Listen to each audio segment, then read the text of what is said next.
Olá, pessoal. Aqui é o Ricardo, professor de Estatística da UEMP, campus CCSA Cornélio Procópio. Hoje iremos falar um pouquinho sobre os intervalos de confiança quando nós não sabemos a variância populacional. Nós iremos usar as informações que nós temos na amostra e, para isso, nós devemos utilizar uma outra distribuição diferente daquela que nós já vimos no intervalo de confiança quando a variância é conhecida, tá? O procedimento é quase idêntico, mas utilizaremos uma outra tabela, chamada T de student, tá? Onde, na tabela que eu disponibilizei para vocês no Classroom, ela já sai diretamente, basta olhar apenas os graus de liberdade e também o nível de significância relacionado à confiança aplicada em cada fenômeno analisado. Tudo bem? Então, vamos lá. Vocês podem ver aí que hoje, então, a aula é sobre intervalo de confiança com variância desconhecida, tá, da população. Vamos lá. Então, quando não é conhecida a variância populacional, usamos uma distribuição amostral diferente, tá? Uma distribuição diferente da normal padrão Z. Essa distribuição é conhecida como T de student, tá? Essa distribuição possui n-1 graus de liberdade. O n é o número de elementos da amostra. É o fato que ninguém nem sempre dispõe de informações a respeito do valor da dispersão populacional.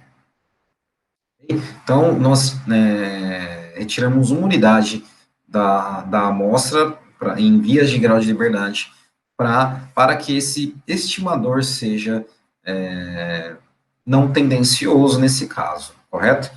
Então, a estimativa da variância é esse cálculo aqui, ó, tá? A razão entre a soma dos elementos, tá, elevado ao quadrado, menos a soma, tá, dos elementos ao quadrado. Então, nós somaremos nessa parte aqui à direita da expressão, onde está aqui a divisão acima, no numerador, nós somamos os elementos de x, né, e depois, no resultado da soma, nós levamos ao quadrado. E aí, dividimos por n, tá? E iremos fazer essa continha aqui em cima, aonde essa parte esquerda aqui, o somatório de x elevado ao quadrado, é maior ou igual ao somatório dos elementos, né? Tudo isso elevado ao quadrado dividido por n. Então, para que a variância seja no mínimo nula, tá? Se for no mínimo nulo, não tem variância. Mas que seja positiva nesse caso.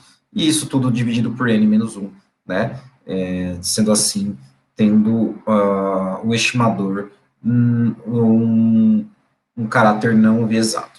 Então, para essa distribuição, nós utilizamos uma tabela específica chamada tabela T, tá? Ou simplesmente T de student, com um nível de significância alfa também. É aquela história, a ideia é a mesma da normal padrão. Vai ter um alfa para 5%, para 10%, ou para 1% associado, 1% associado ao nível de confiança de 99%, 5% associado ao nível de confiança de 95%, e 10% associado a 90%. Tá sempre complementar, somando o alfa, o valor do nível de significância, tá? Com o nível de confiança tem que dar 100%, beleza? O desenho é parecido com a distribuição normal, tá? A forma de sino, as regiões cítricas, nem cítrica nem crítica, né? Como eu falei as palavras? É crítica. As regiões críticas são distribuídas de forma bilateral, nesse caso, tá?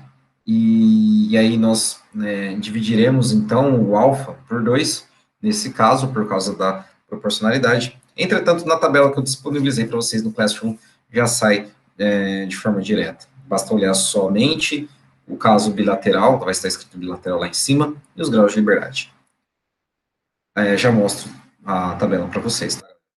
Temos esse intervalo de confiança muito parecido com o intervalo de confiança do Z, que muda mesmo o valor do T, né? Tá vendo aqui, ó? Embaixo aqui é é o T, aqui é o Z, que eu errei mesmo aqui, então parece muito uma com a outra.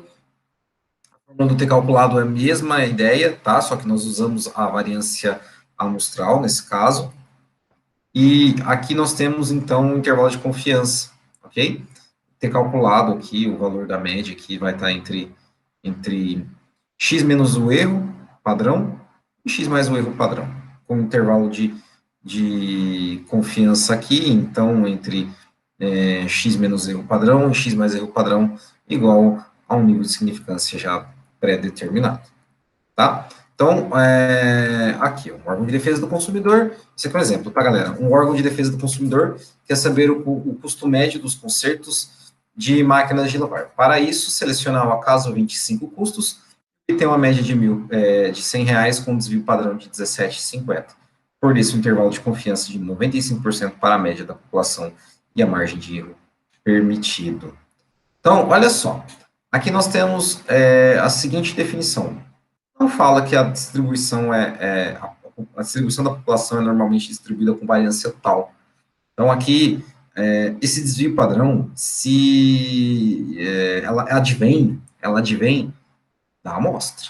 Então, nós utilizamos o intervalo de confiança para uma variância desconhecida.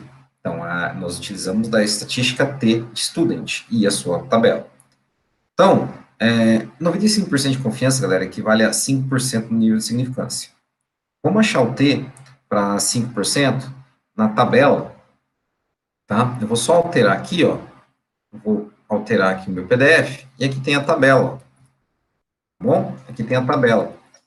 Essa tabela que eu disponibilizei no Classroom, aqui já tem as áreas bilaterais aqui em cima bem definidas, ó, 5, 2, 1, 005, 004, 002, 001, 0005, 0001.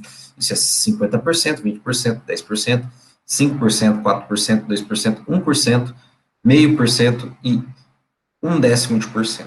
Nesse caso, nós queremos 5, com o grau de liberdade, n menos 1. O n é 25, galera. Então, n menos 1 é 25 menos 1, 24. É 24 a 5%.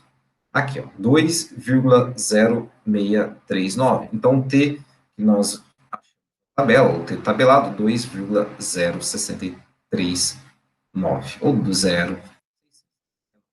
Guarde esse número que a gente vai utilizar lá no cálculo do intervalo de confiança. Então, vamos para o quadro agora. Vamos fazer esse exercício. Primeira coisa, anotaremos os dados, tá? Vamos tirar os dados da tabela. E aí, com os dados, né, formalizaremos o intervalo de confiança. Então, olha só. Vamos lá, tirar os dados. Então. A média, número de elementos primeiro, né? O número de elementos é 25, certo? Os graus de liberdade é n menos 1, tá bom? Que é 25 menos 1, que é igual a 24. Bem, lembra do T tabelado? T tabelado é 2 e 20634. Tudo bem? E o desvio padrão, que não é mais o sigma, porque o sigma é populacional, é o amostral, é 17,50. E a média é 100. Beleza? Então, basta substituir agora no intervalo de confiança, que é descrito da seguinte forma. Nada mais é que a média mais ou menos o erro padrão. Mas quem é o erro padrão? Há um nível de confiança determinado, aqui é 95%. Tá? Mas quem é o erro padrão nesse caso? O erro padrão é composto por o T tabelado vezes quem? O S, que é o desvio padrão, desvio padrão amostral, dividido pela raiz de N, que é a raiz do número de observações, a 95%. Basta substituir aqui, galera. Então, ó, vai ficar assim, 100 mais 2,0634 vezes 17. Opa, errinho aqui, erro de lousa. Então, deixa eu só consertar aqui rapidinho. Então, 20634 vezes 17,5 dividido por raiz de 25 a um nível de 95%. Nesse caso, tá? Como abrir esse intervalo tem, né? Menos o erro padrão,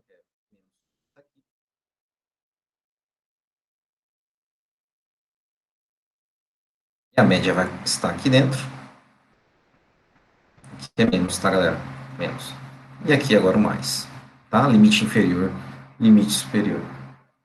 Nesse caso aqui, basta fazer a conta, e eu já fiz, vou adiantar para vocês. Aqui eu tenho 92,78 e aqui eu tenho 107,22 a um intervalo de 95% de nível de confiança, certo? Então, a média, né? O intervalo entre 92,78 e 107,22 é a probabilidade deste intervalo conter, né, a verdadeira média com um intervalo, com um nível de confiança de 95%. Tá bom? Certo, galera? Obrigado. Até uma próxima. Tchau, tchau.